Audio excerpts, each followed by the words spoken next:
Le milieu forestier comporte de nombreuses situations imprévisibles.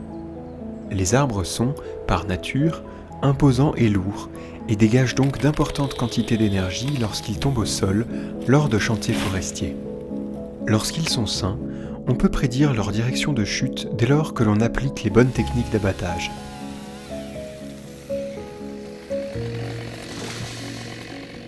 Mais le contexte actuel de la forêt française rend parfois la tâche plus complexe. Crise sanitaire, sécheresse, incendie, les arbres à abattre peuvent être fragilisés par ces aléas, leur houppier peut s'assécher, et travailler dessus comporte des risques qu'il est indispensable de connaître pour éviter tout accident. Sur les chantiers comportant des arbres dépérissants, et ce dès le martelage ou avant le début du chantier, des mesures spécifiques peuvent être prises, comme la mécanisation, l'utilisation du coin mécanique ou encore mieux du coin mécanique télécommandé, le travail en binôme. Le bûcheron qui abat doit aussi diagnostiquer scrupuleusement l'arbre sur lequel il doit travailler. Analyse du houppier, identification de l'essence et de l'état de dépérissement, analyse des arbres environnants. Ces éléments doivent être recueillis afin d'adapter les techniques de coupe et de sélectionner le bon matériel pour travailler en toute sécurité. La fiche de chantier est la référence la plus fiable pour toutes les personnes intervenant sur le chantier qui doivent s'y référer afin de connaître les risques spécifiques du chantier et d'anticiper les situations de travaux sur les arbres dépérissants. Travailler en sécurité s'impose dans toutes les situations, et les arbres fragilisés ne font pas exception. Il est important de redoubler de vigilance et d'anticiper toutes les éventualités en ayant une solution de repli fiable et efficace en cas de besoin. Certains arbres morts ou dépérissants sont identifiés par les propriétaires forestiers comme étant utiles à la biodiversité forestière et doivent être conservés. Il est important d'en tenir compte sur les chantiers et ils doivent être épargnés dès que cela s'avère possible lors d'abattage.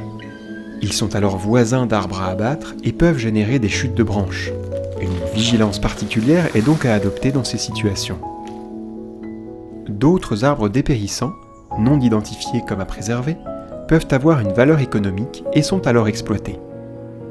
Comme leur houppier, leurs racines peuvent être fragilisées et dégradées, ce qui les rend instables et plus sensibles aux vibrations. Un arbre dépérissant est souvent moins lourd et a donc plus de risques de s'encrouer. Il est impératif de connaître les règles en cas d'abattage d'arbres encroués afin d'éviter le moindre accident dans ces situations.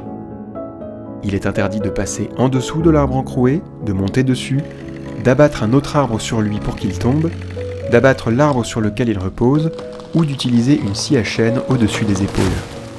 L'arbre encroué est à identifier immédiatement à l'aide d'une rubalise et sera retiré mécaniquement plus tard par un engin.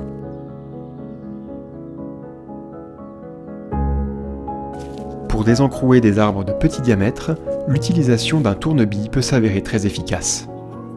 Il est recommandé à toute personne autorisée se rendant sur une parcelle à fort dépérissement de porter un casque et un haut de couleur vive et de quitter immédiatement la parcelle si les conditions météorologiques se dégradent.